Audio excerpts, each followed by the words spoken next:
Max and Ruby. Ruby and Max.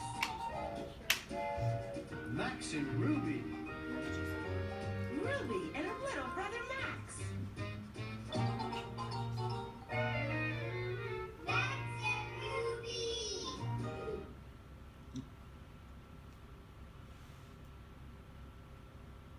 Well, you're all probably wondering why I just played the Max and Ruby theme song. My name is Courtney Bush, and today I am going to be presenting to you about Rosemary Wells and her influence on children's literature. Rosemary Wells, pictured on the left, stated in her biography on her website, rosemarywells.com, that she was a young girl who grew up on the New Jersey shore in the late 1950s, early 1940s. Her mother was a ballet dancer, and her father was a playwright. She stated in her biography as well that she had a pretty ordinary childhood, although she began to draw at the early age of 2, and she stated also that her mother thought that she was extraordinary at it. She began her journey as a children's author around 30 years ago. Rosemary Wells is now age 75. She has written over 120 children's books as well as illustrated most of the images in those books. On the right here is an image that she has painted along with the illustrations that she has done in many of her works throughout her years. She also paints images or draws them and sells them on her website, rosemarywells.com. Rosemary has many influential works. As I had said, she has written over 120 children's books in the years that she has been an author, 40 of which of those books are a part of the most popular Max and Ruby series. The Max and Ruby series not only is a popular book that children enjoy to read or listen as someone reads it to them, she has partnered with Nickelodeon to create the children's show. Max and Ruby, as I played the theme song, are two young bunnies, brother and sister, who go through many real-life experiences and learn lessons along the way. Although there is limited parental guidance, they still learn a lot through their experiences. And now I'm going to read to you a part of one of the stories from one of the books in the series called Bunny Mail. Rosemary both authored this book and illustrated the images that are in it. I'm wearing my special 4th of July dress, Max, said Max's sister Ruby. Just then, put, put, put, Wilma Warthog rode by on her brand new bright red sand spitter motorcycle with Bigfoot tires. Max wanted one. Picnic invitations go to all my dollies and Grandma, said Ruby. Max wanted to write a letter to Santa asking for a bright red sand spitter motorcycle with Bigfoot tires instead. You're getting tire prints on all my letter paper, Max, said Ruby. Max put his letter to Santa in an envelope. He addressed it to the North Pole and put it in his mailbox. Nobody wants to write to Santa in the summer, Max, said Ruby. The mailman had trouble reading Santa's address. $1 to donuts. This letter should go to Grandma, he said. The mailman put Ruby's invitation and Max's letter to Santa in Grandma's mailbox. Grandma, 12 and Elm Street, East Bunny Hop. 4th of July picnic. Invitation. RSVP. Yes? Yes. Tire prints? More tire prints. Grandma opened Ruby's invitation.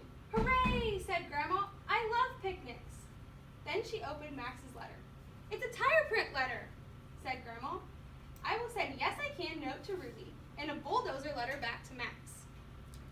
I feel this story could have great classroom implementation by showing students the importance of writing an address properly on an envelope, as well as creating a letter that the receiver will know what is in it, because here was a common misconception where Max was trying to get a point across that he wanted a new bike, but it didn't go to Santa, and also the receiver who did get the letter didn't understand exactly what he was trying to get across. So I feel like in the classroom, you could use this, showing the flaps, which is hands-on, allowing children to see the correct way, and also you could pair a student up with a pen pal that either goes to another school or even somewhere farther away, and teaching the child to address the envelope so it gets to where it's going, sending it, and allowing them to receive something back so they can feel that gratification.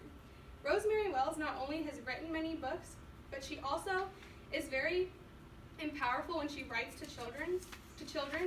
Her characters are based on actual children that are in her real life. She stated to an interview at the CCC that she uses her own children, her grandchildren, children that were in her daughter's classroom, and as well she said that she even used a child that she went to grade school with as a reference for her characters, because she believes, as she said in that same interview, that using someone that is real to base her characters on allows that character to be more relatable and connectable to the young child who is either reading or hearing the story that she has written.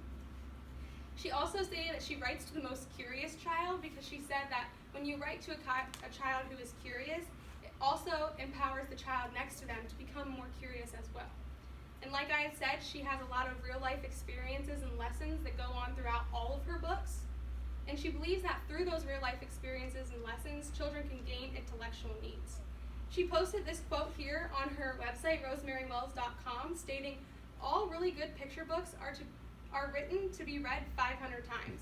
And I feel that is very powerful when you're talking about the impact and influence on children reading or hearing books being read. So that takes me into my next slide about the importance of reading to your child or having your child read.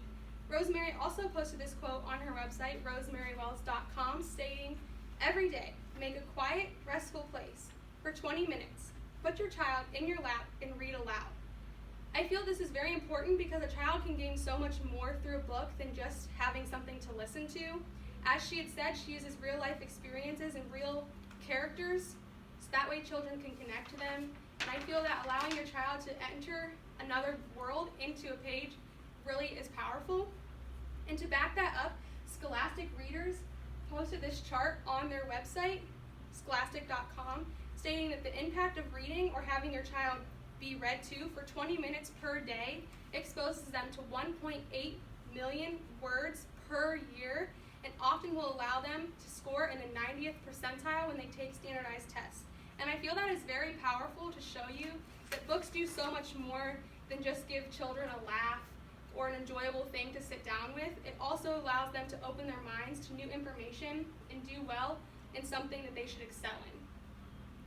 And lastly, a quote from an article, "Reading with your child. With your help, your child can begin a lifelong relationship with the printed word, so they grow into adults who read easily and frequently, whether for business, knowledge, or pleasure." And I feel that is very powerful because a child should know they can look into and delve into a book for more than one reason, and there are many purposes for a book, whether it's at a young child's age or as an adult.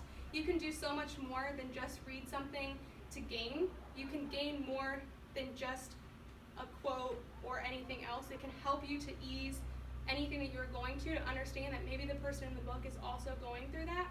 And I feel that you can start that at a young age by delving into Rosemary Wells' books.